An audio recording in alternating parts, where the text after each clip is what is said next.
महाराष्ट्रात गुजरातचा आत्मा भटकतोय. संजय राऊत यांचा कोणावर निशाणा?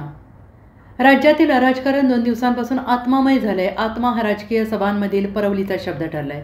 काल पंतप्रधान नरेंद्र मोदी यांनी महाराष्ट्रात काही आत्मा भटकत असल्याची बोचरी टीका शरद पवार यांच्यावर केली आणि ती नाव न घेता केली होती. त्यानंतर आज संजय राऊत यांनी सध्या मोदींचा आत्मा महाराष्ट्रात भटकत आहे, या भटकणाऱ्या आत्म्यासारखे इतर पण काही आत्मे भटकत असल्याचा पलटवार केला आहे.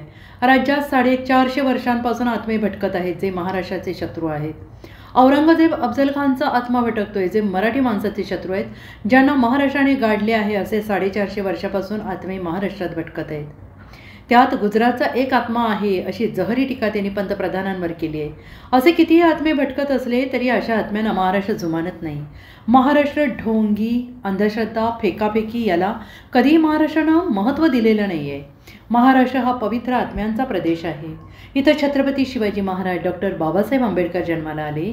अशा लोकांचा महाराष्ट्र आहे. काल मोदीजी पुण्यात होते, तिथं डॉक्टर बाबासाहेब आंबेडकर यांचा साधा उल्लेख तरी केला का?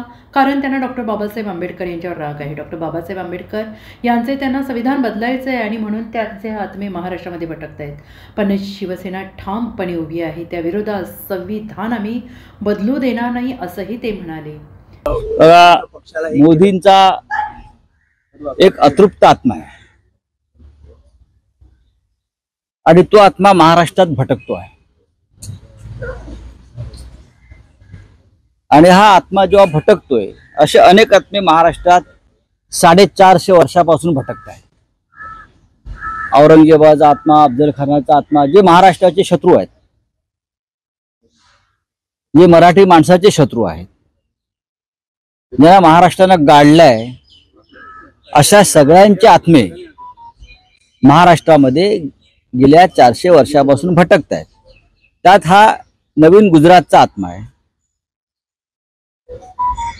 आणि हे आत्मे जरी महाराष्ट्रात भटकत असले आणि त्या आत्म्यांकडून काहीही वक्तव्य होत असली तरी अशा भुताटकीच्या वक्तव्यांना महाराष्ट्र जुमानत नाही. महाराष्ट्र ढोंग, अंधश्रद्धा, बरं का, फेकाफेकी याला कधीही महाराष्ट्रानं महत्त्व दिलं नाही. महाराष्ट्र हा ज्याला एक पवित्र आत्मा म्हणतो अशा लोकांचा प्रदेश आहे. इथे छत्रपती शिवाजी महाराज जन्माला आले, इथे डॉक्टर बाबासाहेब आंबेडकर जन्माला आले, म्हणजे सुपुत्र आहेत ते महाराष्ट्राचे. काल मोदीजी होते, पुढे पुण्यात होते ना. डॉक्टर आंबेडकरांचा त्यांनी उल्लेख तरी केला का साधा भाजपच्या नेत्यांनी? कारण त्यांना डॉक्टर आंबेडकरांवरती राग आहे. त्यांना डॉक्टर आंबेडकरांचं संविधान बदलायचं आहे, म्हणून त्याचे आत्मे महाराष्ट्रात भटकत आहेत. कारण हे महाराष्ट्राचे सुपुत्र डॉक्टर आंबेडकर आहेत, त्यांचे संविधान त्यांना बदलायचं आहे आणि शिवसेना ठामपणे उभी आहे त्या विरोधामध्ये. मोदी म्हणतात हे बघा, हे मोदी काय म्हणतात त्याच्याकडे फार लक्ष देऊ नका. तुला भटकते आत्मे आहेत ते सगळे. ते आम्हाला म्हणतात ना भटकते आत्मे. होय, उद्या 1 मे आहे. 105 आत्मे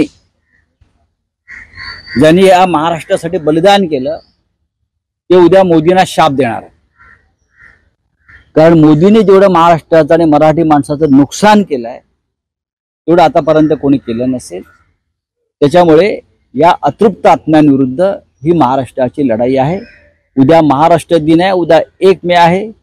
आम्ही सगळे 105 हुतात्म्यांना, या पवित्र आत्म्यांना उद्या आदरांजली वाहू आणि त्यांना सांगू की हे जे आत्मे भटकत आहेत महाराष्ट्र विरोधी, आम्ही त्यांचा बदला घेऊ. Bureau report, SBN Marathi, Mumbai.